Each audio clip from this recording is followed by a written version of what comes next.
एक औरत अल्लाह के नबी के पास आई और कहने लगी कि अल्लाह के रसूल, मैं आपसे शादी करना चाहती हूँ, इन्नी अहब्बु लक, मैं अपने आप को आपको हिबा कर रही हूँ। तो अल्लाह के नबी सल्लल्लाहु अलैहि वसल्लम ने क्या फरमाया?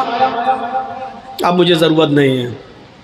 वहाँ एक सहाबी बैठे हुए थे, फ़ौरन कहने लगे अल्लाह के रसूल अगर आपको ज़रूरत नहीं है तो मेरे साथ करवा दीजिए इसकी शादी। कोई बुरी बात नहीं कही उन्होंने, मेरे साथ करवा दीजिए। अल्लाह के नबी ने कहा तुम करोगे? कहा हाँ मुझे ज़रूरत है बीवी की। उस औरत से पूछा कि तुम इसके साथ करोगी? उसने कहा आपके लिए आई थी, अगर आप नहीं कर सकते तो इसके साथ कर दीजिए, मुझे तो घर बसाना है। तो अल्लाह के रसूल ने उस आदमी से, उस सहाबी से पूछा क्या दोगे इसको महर में? ये नहीं पूछा लड़की से तेरा बाप है, तेरा भाई है, क्या देगा इस सहाबी को, ये नहीं पूछा, बल्कि क्या पूछा उस सहाबी से, क्या दोगे इसको महर में? कहता महर में क्या दोगे? कुछ नहीं है मेरे पास। बुखारी की हदीस के अल्फाज है मा इंदी शैउन, मेरे पास कुछ नहीं है, कुछ नहीं है और शादी का सपना। आय हाय हाय, इस्लाम देखिए, इस्लाम कुछ नहीं है और शादी का सपना, कुछ नहीं है और शादी करना चाहता है। अल्लाह के नबी ने फरमाया ना ना ना, ऐसा मत कहो, कुछ नहीं है, घर जाओ शायद कुछ सामान मिल जाए, लेकर आओ, वही इसको महर दे देंगे। हाँ हाँ ठीक है मैं जा रहा हूँ। घर गया, अपनी माँ से, बाप से, भाई से, बहन से, सबसे पूछ डाला कुछ है? पता चला कुछ नहीं है। आया अल्लाह के रसूल घर में कोई चीज़ नहीं मिली। आपने कहा देखो तुम शादी करने जा रहे हो, बीवी को कुछ तो महर देना पड़ेगा ना। पता चला महर नकद होना चाहिए, कुछ तो मिलेगा।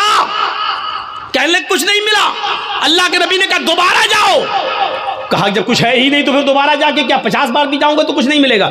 कहा दोबारा जाओ, इल्तमिस खातमम मिनल हदीद, लोहे की अंगूठी मिल जाए तो वही ले आओ, सोने की नहीं, चांदी की नहीं, लोहे की अंगूठी जो आज 5-5, 6-6, 10-10 रुपए में हमें सड़कों पर मिल जाएगी। अगर लोहे की अंगूठी ही मिल जाए तो वही ले आओ, वही दे दो अपनी बीवी को, होने वाली बीवी को। वो कहता लोहे की अंगूठी, चलो जाता हूँ पूछता हूँ, मामूली चीजें होगी घर में रखी होगी। वो दोबारा घर गया। वो सहाबी थोड़ी देर के बाद घर से वापस आते और कहते माँ वजद तो खातमम मिनल हदीद, अय अल्लाह के रसूल घर में बहुत कुछ ढूंढा, बहुत तलाश किया, लेकिन मुझे लोहे की अंगूठी भी नहीं मिली। मायूस हो गए। अल्लाह के रसूल भी बैठे कि इसके पास लोहे की अंगूठी भी नहीं है, अब ये कैसे क्या होगा। अब वो जाने लगा। अल्लाह के नबी ने कहा कहाँ जा रहे हो?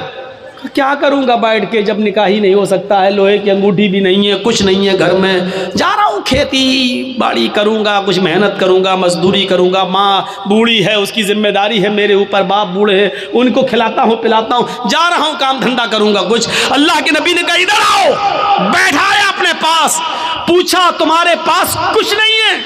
कहा कह तो दिया नहीं है। लोहे की अंगूठी भी नहीं है? कहा नहीं है। का अच्छा सोचो, एक बार और सोचो, कुछ है? दिमाग दाम। कहाँ? हाँ है। का क्या है? इंदी इजारुन, एक लुंगी है, तहबंद है, एक तहबंद है, लाओ लाओ लाओ लाओ, इसको दे दो, चलो वही दे दो। क्या कहता है मालूम है? वही दे दो। जब वो दे दूंगा तो मैं क्या पहनूंगा? जब सोता हूं तो वही तो पहनता हूं घर पे, जब इसको दे दूंगा तो मेरे पास क्या रहेगा? तो अल्लाह के नबी ने कहा फिर क्यों कह रहे हो कि कुछ है? कहा आपने पूछा तो मैंने कह दिया वही है, उसको मैं पहन के सोता हूं, तो फिर उसको वो भी नहीं दे सकते हो? तो उसने कहा पूरा नहीं दे सकता हूं, 2 टुकड़े कर देता हूं, आधा दे दूंगा इसको। अब अल्लाह के रसूल की मुस्कुराहट निकल गई, हंसी आ गई। आधा दोगे बेचारी, आधा का क्या करेगी वो? आधा किस काम का? और जब फाड़ दोगे तो आधा तुम क्या करोगे? तुम्हारे किस काम का?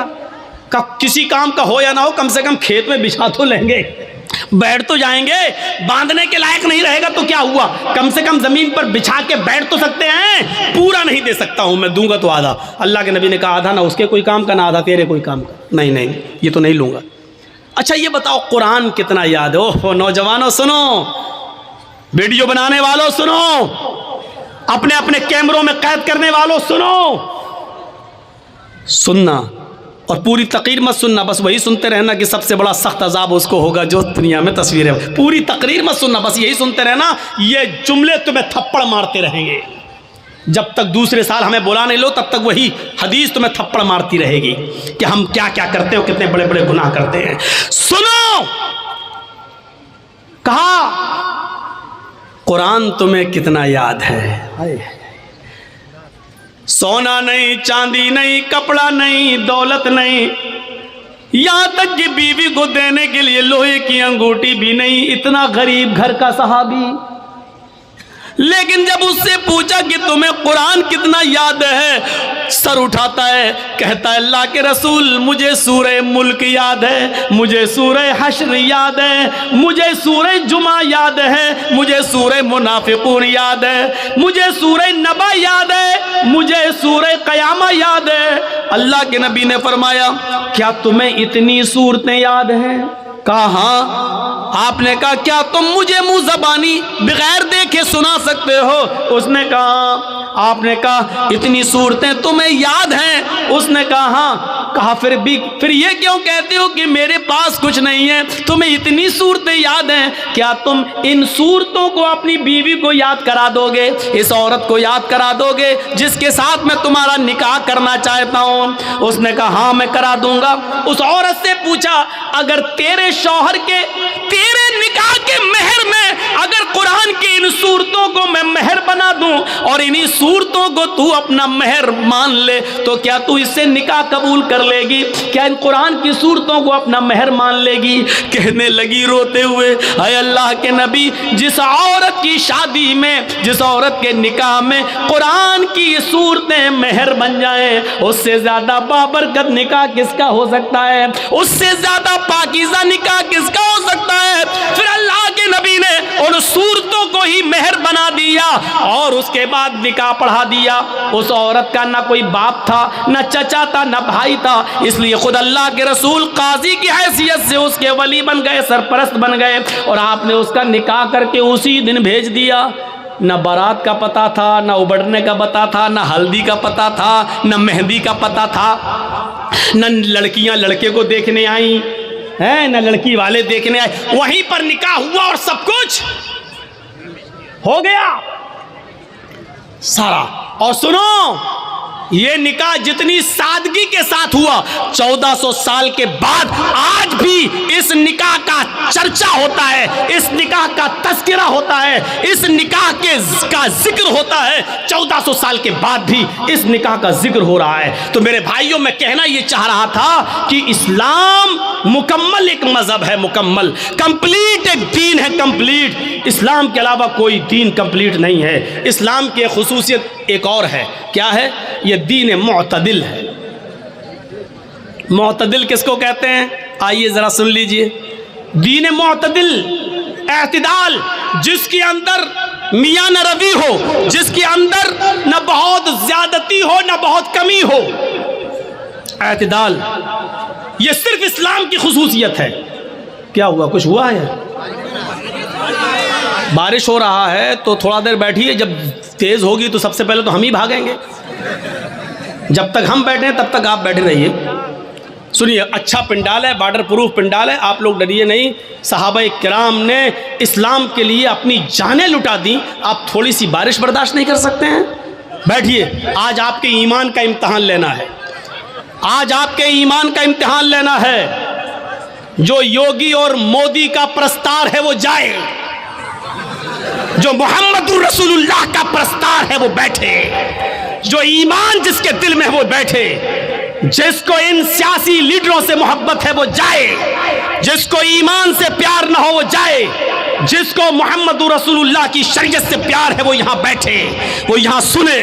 मेरे भाइयों, इस्लाम ऐसे ही नहीं मिला है, ऐसे ही नहीं मिला है। सहाबा की कुर्बानियों के बाद, उनकी गर्दनें कटने के बाद, उनकी शहादतों के बाद ये इस्लाम हम तक आया है। सुमैया रजी अल्लाह ताला अन्हा ने अपनी शर्मगाह में नेज़ा दाखिल करवाया था, लेकिन अल्लाह अल्लाह कहती रही थी। उसके दोनों पैर बांध दिए गए थे, चीर दी गई, जिस्म से दो टुकड़े कर दिए गए, लेकिन इस्लाम को नहीं छोड़ा। आओ तुम सुमैया जैसी सहाबियात के ईमान पे भरोसा करते हो तो बैठो, इनकी तरह ईमान अगर तुम्हारे दिलों में मौजूद है तो बैठो और देखता हूं कि कौन है जो बारिश के चंद कतरों से डर के भागता है और कौन है जो अपने ईमान की मजबूती का सबूत पेश करता है। मेरे प्यारे साथियों, आपको बैठना होगा और जिसको जाना हो जाए, जिसके जेब में नोटों की गड्डी हो और बारिश के कतरों से उसके भीग जाने का डर हो वो जाए यहां से। मौलवी जर्जीस को ऐसे जवानों की जरूरत नहीं है, ऐसे जवानों की जरूरत नहीं है। जर्जीस का राह बड़ा मुश्किल है, जर्जीस का रास्ता बड़ा कठिन है। हमारे रास्ते पर वो चले जो कांटों पे चलना जानता हो, हमारे रास्तों पे वो चले जो आग के अंगारों पर जिसको डर हो कि हमारे पैरों में फलक पड़ जाएंगे वो जाए, और जिसको उम्मीद है कि हम आग के अंगारों पे चल जाएंगे कुरान और हदीस की आवाज सुनकर, जिसको ईमान के लिए आग के अंगारों पे चलना गवारा हो वो यहां बैठे। अब देखता हूं कि किसके ईमान में कितनी ताकत है और किसका ईमान कितना कमजोर है। मैंने दोनों चीजें बता दी हैं आपके सामने। इस्लाम एक दीन मुअतदिल है, मियां न रबी, बराबरी, इसके अंदर ना ज्यादती है ना कमी है। सुनिए, इस्लाम की पहली बुनियाद 5 चीज़ों पर जो रखी गई है उसकी पहली बुनियाद क्या है? कलमा तैयबा, ला इलाहा इल्लल्लाह मुहम्मदुर रसूलुल्लाह। ये कलमा पढ़ना ज़रूरी है, लेकिन किसी को ज़बरदस्ती पढ़वा कर उसको मुसलमान करना इस्लाम के अंदर हराम है। इसके बाद इस्लाम की दूसरी बुनियाद आती है नमाज। नमाज फर्ज है, बहुत ज़रूरी है, लेकिन अपना काम धंधा छोड़ के 24 घंटे सजदों पे सजदे ठोके रहना, ये इस्लाम ने इसको जायज़ करार नहीं दिया है। जुमे की नमाज फर्ज है हर मुसलमान मर्द पर, आकिल और बालिग पर, लेकिन जुमे की नमाज के लिए सुबह आ जाओ और शाम तक मस्जिद में रहकर सजदों पे सजदे करते रहो, ये नहीं सिखाया। बल्कि कहा फैज़ा कुज़ियतिस सलातु फंतशिरू फिल अर्ज़, जब नमाज जुमा हो जाए तो आप मस्जिद खाली कर दो और रिक्शा चलाओ, लकड़ियां इकट्ठी करो, जंगलों से ला ला कर बाजार में बेचो, मेहनत करो, मजदूरी करो, खेती करो, बाड़ी करो और अपनी बीवी और बच्चों का पेट पालो, उनके लिए मेहनत और मजदूरी करो। इस्लाम ने यह शिक्षा दी है। नमाज फर्ज है, लेकिन 24 घंटे सजदा करना इस्लाम के अंदर जायज नहीं है। ज़कात गरीबों की बहुत बड़ी हमदर्दी है। आपके पास एक लिमिट है, हिंदू धर्म में भी ज़कात है, लेकिन लिमिट नहीं है। ये इस्लाम लिमिट मुतय्यन करता है, कितना सोना होना चाहिए तब कितनी ज़कात होगी, चांदी कितनी होनी चाहिए तब उस पर ज़कात होगी। सोना और चांदी नहीं है, लेकिन पैसा है, कितना पैसा होगी उस पर ज़कात होगी। आपके पास मछलियों की तालाब है तो कितनी मछलियां होनी चाहिए जिस पर आपके पास ज़कात होगी। आपके पास बकरियां कितनी हैं कि तालाब जिस पर क्या आपके ऊपर ज़कात फर्ज है। आप खेती बाड़ी करते, कितना धान होना चाहिए कि आपके ऊपर ज़कात है, कितना गेहूं होना चाहिए कि उस पर आप ज़कात देंगे। बारिश के पानी से खेती पैदा हुई है तो उस पर कितनी ज़कात है। बारिश नहीं हुई है, आपने पैसा दे देकर पानी खरीद कर खेतों में दिया है तो उसके पानी से जो पैदावार हुई उस पर कितनी ज़कात है। इस्लाम ने एक एक चीज़ को कंप्लीट कर दिया और बता दिया है। मौका नहीं है कि इन सारी चीज़ों को आपके सामने रखा जाए, आपके सामने रखा जाए। आप अपने जिस मकान में रहते हैं उस पर ज़कात है या नहीं, एक मकान के अलावा 2-3 प्लाट आपने और ख़रीद रखे हैं, उस पर ज़कात है या नहीं। अगर वो मकान प्लाट आपके हैं तो उस पर ज़कात है या नहीं। अगर उसको बेचने के लिए रखे हैं, आप उसको बेचेंगे, बिजनेस कर रहे हैं, उसको बेचकर फिर दूसरा खरीदेंगे, तो बेचने की नीयत से जो आपने ज़मीन और प्लाट खरीदे हैं तो उस पर ज़कात है या नहीं, है तो कितनी है। आप कपड़े का कारोबार करते हैं, उस पर ज़कात है या नहीं। जिस दुकान में बैठते हैं उस पर ज़कात है या नहीं। दुकान पे जो माल रखा है उस पर ज़कात है या नहीं। ये तमाम चीज़ें इस्लाम ने बता दी हैं। इसलिए कहते हैं कि इस्लाम एक मुकम्मल मजहब है जो किसी दूसरे धर्म के अंदर आपको नहीं मिलेगा। इतना लिखा गरीबों को दो, कितना दो, कुछ नहीं। करोड़ों वाला 1 रुपया दे के भी निकल जा, हो गया। लेकिन इस्लाम में अगर 1 लाख रुपया तुम्हारे पास है तो 2,500 देना पड़ेगा। 2,500 अगर 2400 दोगे और 100 रोक लिया तब भी आप गुनाहगार हैं। याद रखिएगा, 1 लाख है, 2500 आप पर ज़कात बन रही है। अगर आपने 2499 रुपए दे दिए और 1 रुपया रोक लिया तो आप गुनाहगार हैं। इस्लामी हुकूमत होगी तो आपसे जंग की जाएगी, आपसे क़िताल किया जाएगा, आपसे लड़ा जाएगा। अगर आप 1 रुपया देने से मना करेंगे तो आपके खिलाफ जिहाद किया जाएगा। मेरे भाइयों सोचो, ये इस्लामी रूल्स हैं। ये बड़े बैठे बड़े बड़े चौधरी और सरमायादार, बड़ी बड़ी बिल्डिंगों के मालिक, आज जिनके पास करोड़ों की मिल्कियतें हैं, हिसाब लो तुम ज़कात देते हो या नहीं देते हो अपने माल की पूरी पूरी। इस्लामी हुकूमत होती तो ज़बरदस्ती ले लिया जाता, नहीं है। वो कहेगा बे आज तो मौलवियों को सबसे ज़्यादा सुनना पड़ती है, आ गए सुबह सुबह मेरे पास लेने, बैठो 10 बजे उठेंगे, साहब सो रहे हैं। अल्लाह का शुक्र अदा करो कि इन मौलवियों ने तुम्हारे लिए बहुत आसानी पैदा कर दी, वरना जिम्मेदारी तुम्हारी थी मदरसों में पैसा पहुंचाने की।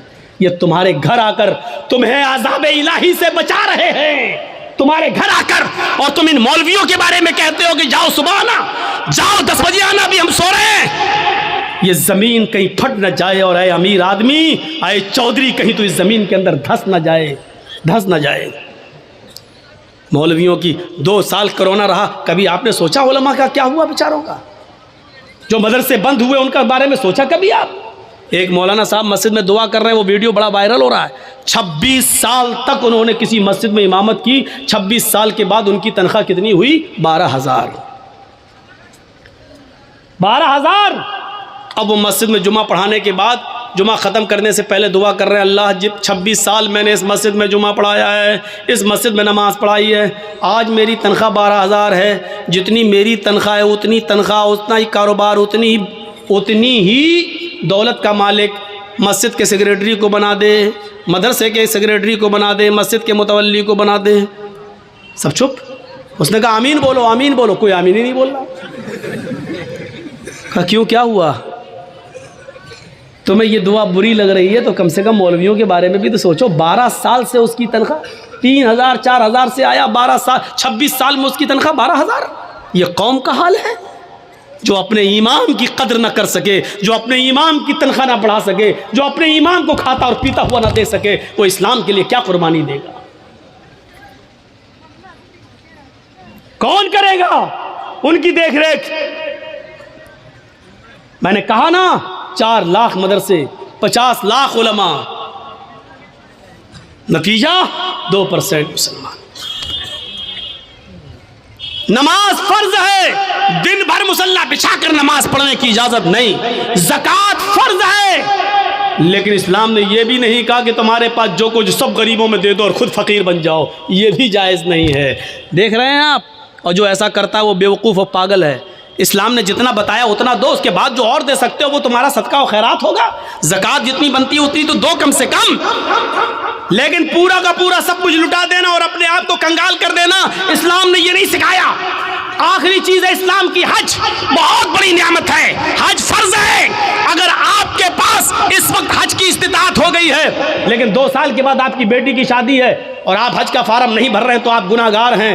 ये सोचकर पहले बेटी की शादी कर दें, उसके बाद हम हज करने जाएंगे। नहीं, आपके पास हज का पैसा हो गया, हज की इस्तिताअत हो गई, आपको जाना पड़ेगा। इस साल फार्म भरिए, किस्मत में होगा तो आपकी मंजूरी आ जाएगी, नहीं होगा तो फिर देखिए, बाद में देखा जाएगा। लेकिन बेटी की शादी के इंतजार में आप रुक रहे तो गलत कर रहे हैं, क्योंकि बेटी की शादी में खर्च करने की इजाजत इस्लाम ने नहीं दी है, लेकिन हज को फर्ज किया है और हज की फर्जियत इस्लाम के अंदर मौजूद है।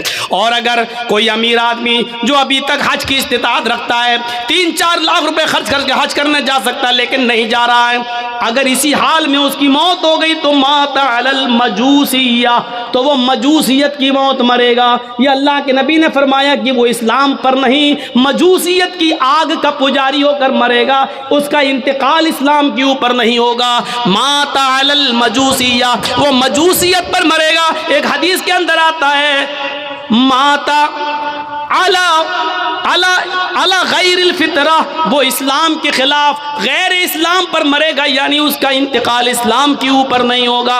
हमने मामूली चीज़ समझ लिया है, लेकिन इस्लाम के अंदर हज फर्ज है, वहाँ तक जाना ज़रूरी है। लेकिन ये भी नहीं कहा कि आपके पास वहाँ तक जाने की ताकत नहीं है तो अपनी दुकान बेच दो, दुकान का सारा माल बेच दो, आप अपना मकान बेच दो और हज करने जाओ, ये भी नहीं कहा है। इस्लाम मुअतदिल है, इस्लाम एतदाल चाहता है, बीच का रास्ता चाहता है। अगर तुम्हारे पास ताकत है वहाँ तक जाने की तो जाओ।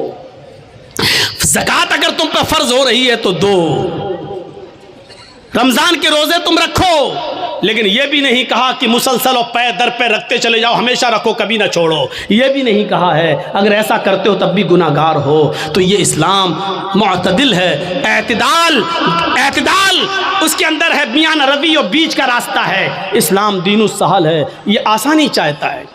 मैं जानता हूँ कि नमाज फ़र्ज़ है, किसी भी हाल में माफ़ नहीं है, लेकिन मौलाना जर्जीस को कुर्सी से बांध दिया गया है। कुछ गुंडे हमसे जय श्री राम के नारे लगवा रहे हैं,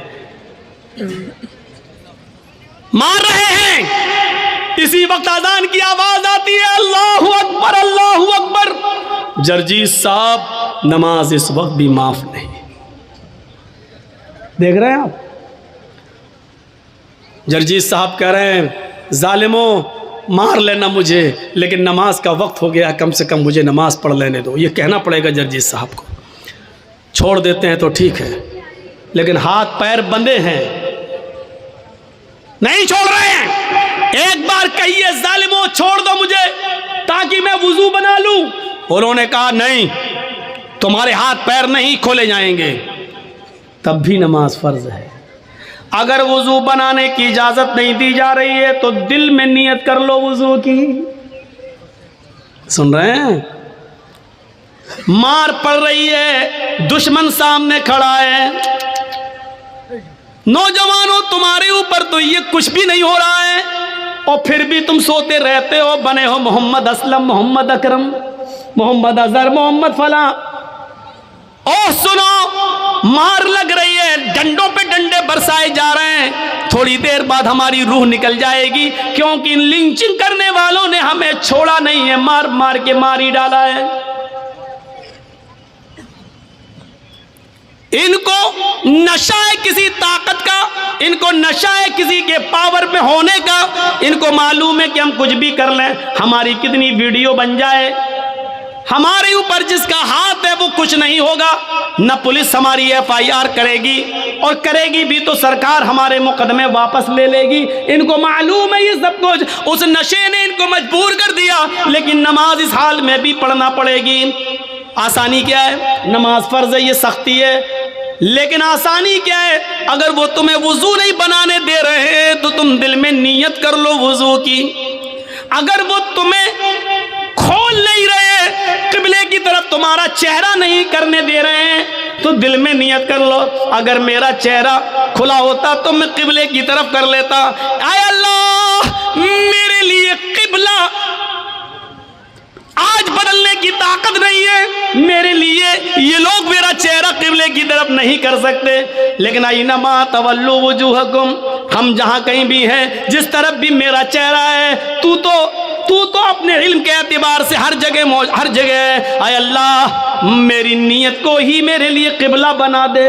लेकिन नमाज फिर भी पढ़ना पड़ेगी। अल्लाहु अकबर कहने के लिए हाथ नहीं उठ रहे हैं, हाथ पैर बांध दिए गए हैं, तो जबान से ही कह दो अल्लाहु अकबर। हाथ नहीं बांध पा रहे हो तो मत बांधो।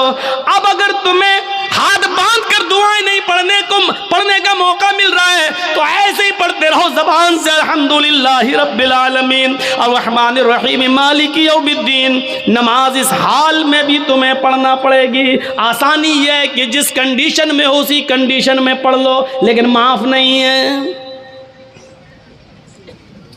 सहूलत भी देखो, वुजू के लिए वुजू नहीं बनाने दिया जा रहा है तो दिल में नियत कर लो, हो गया। यह है आसानी। इस्लाम दीनुस सहल है, इतनी आसानी दुनिया की किसी मजहब के अंदर नहीं है। सफर में रमजान का रोजा नहीं रख सकते हो, सफर में है, जा रहे हो, छोड़ दो, कोई मुज़ायका नहीं। व इन कुंतुम फी सफरिन, अगर तुम सफर में हो तो तुम उस रोजे को छोड़ दो। जब सफर पूरा हो जाए, बाद में जितने रोजे तुम्हारे छूटे हैं वो रमजान के बाद उन्हें पूरे कर लो। मेरे भाई, ये कुरान इस बात की इजाजत देता है, शरीयत इस बात की इजाजत देती है। आज तुम्हें एक आसानी दीन के अंदर सहूलत का एक मंजर दिखाऊं कि एक सहाबी अल्लाह के नबी के पास आए और आकर कहने लगे, अल्लाह के नबी मैं तो बर्बाद हो गया। अल्लाह के नबी ने कहा क्या हुआ? कभी बता नहीं सकता हूँ। कहा बता नहीं सकता हो तो रास्ता कैसे निकलेगा तेरे लिए? कहा अल्लाह के नबी शर्म आती है, कैसे बताऊँ? कहा इन्नल्लाह ला यस्तही मिनल हक़, अल्लाह ताला हक़ बात से नहीं शर्माता। उसने कहा अल्लाह के रसूल रोज़े की हालत में बीवी से हम बिस्तरी कर ली। रमज़ान का रोज़ा था, रोज़ा फ़र्ज़ रोज़ा मैं रखा हुआ था और रोज़े की हालत में बीवी से हम बिस्तरी कर ली। अल्लाह के नबी ने कहा ओफ, तो चलिए हो गई गलती, कोई बात नहीं, कफ़ारा अदा कर दो। कफ़ारा मतलब प्रायश्चित, कफ़ारा अदा कर दो, उसका दंड है, इस्लाम ने बताया है, वो पूरा कर लो। कहने लगा नहीं मालूम क्या है। अल्लाह के नबी ने कहा एक गुलाम आज़ाद कर दो। एक गुलाम, उस ज़माने में आदमी औरतें बेचे जाते थे, ख़रीदे जाते थे। अल्लाह के नबी ने कहा एक गुलाम आज़ाद कर दो। कहता गुलाम कहाँ? अल्लाह के रसूल मुझे तो खुद दूसरे की ज़िंदगी हो गई, गुलामी करते करते दूसरे की गुलामी करते करते पूरी ज़िंदगी हो गई हमारी। मैं कैसे गुलाम खरीद के आज़ाद कर दूं? नहीं कर पाऊंगा। अल्लाह के नबी सल्लल्लाहु अलैहि वसल्लम ने फरमाया अच्छा तू गुलाम आज़ाद नहीं कर सकता? का नहीं, तो दूसरा ऑप्शन भी है। का क्या है? का तुम 60 रोज़े रखो, शहरैनी मुतताबिऐन, मुसलसल, कंटिन्यू, रेगुलर। कितने रोज़े रखो? 60। उसने कहा 60 का ये भी नहीं हो पाएगा, वो भी कंटिन्यू समझ रहे हैं ना? अगर 55 रोज़े 55 रोज़े रख लिए और एक छोड़ दिया, नहीं एक दिन सस्ताले बाद में फिर रखेंगे, एक छोड़ दिया तो 55 बेकार, अब फिर 1 से 60 रखो।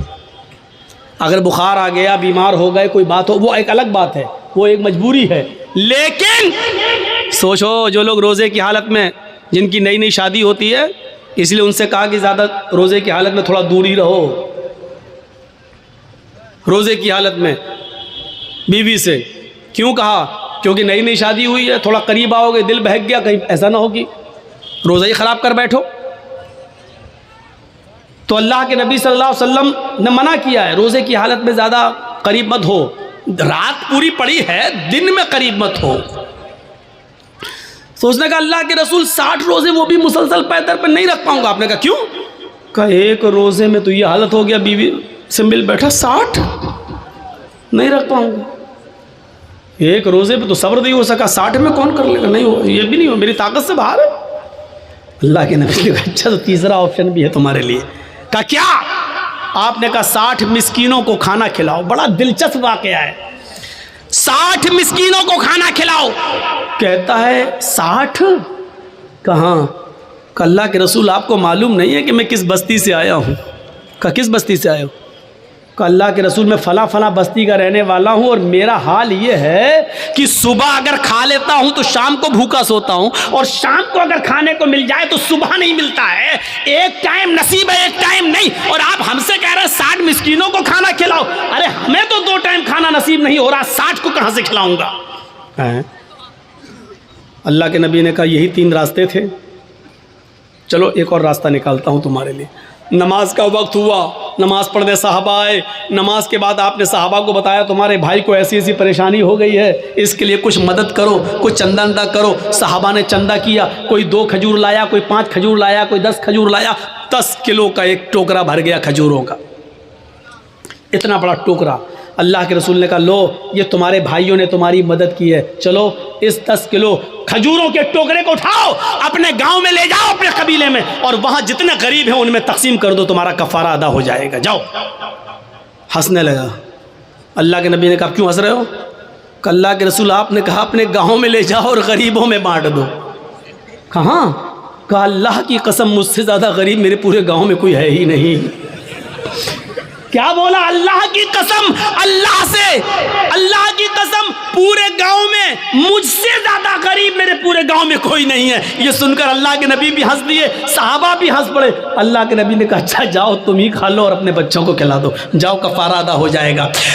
गुनाह भी कर बैठा, वो जिसको कहते हैं हम बिस्तरी, बीवी से हम बिस्तरी भी कर बैठा, बड़ा गुनाह कर बैठा। गुलाम आज़ाद करने की भी ताकत नहीं रही, 60 रोजे भी नहीं रख सकता, मिस्कीनों को खाना भी नहीं खिला सकता। अब लोगों से चंदा भी हुआ तो चंदे को भी बांटना नहीं चाह रहा। कह रहा अल्लाह के रसूल किसको था? गरीबों में बांटने का हुक्म है ना, गरीबों में कैसे बांटूं, मुझसे ज्यादा तो कोई गरीब है ही नहीं मेरे पूरे गांव में। तो अल्लाह के रसूल ने कहा जब तुझसे ज्यादा कोई नहीं है तो ये तेरे ही लिए जायज हो गया, तेरे बच्चों के लिए जायज हो गया, जा खा ले और तेरा गुनाह भी माफ, तेरा वो कफारा भी अदा हो जाएगा। जरा तसव्वुर करो कि इससे ज्यादा सहूलत और इससे ज्यादा आसानी हमें और आपको कहां मिलेगी। ये इस्लाम है, इस्लाम, ये दीनो सहल है, दीनो सहल। इसलिए मेरे भाइयों इस पर अमल करिए। और एक चीज़ मैं आज आपको ज़रूर बताना चाहता हूँ, उससे आपको इबरत मिलेगी। नमाज इस्लाम का सुतून है। नौजवानों याद रखिएगा, आपको जाना है जाइए, लेकिन इस वाक़े को सुनकर ज़रूर जाइएगा जो मैं सुनाने जा रहा हूँ। अल्लाह तबारक व तआला ने नमाज के सिलसिले में क्या फरमाया, ये सुन लीजिएगा। वमन अरज़ान ज़िक्री फ़इन्ना लहू मईशतन ज़न्का, जो अल्लाह के जिक्र से एराज़ करेगा, जो अल्लाह के जिक्र से एराज़ करेगा, जो मेरे जिक्र से एराज़ करेगा, हम उसकी रोज़ी को तंग कर देंगे।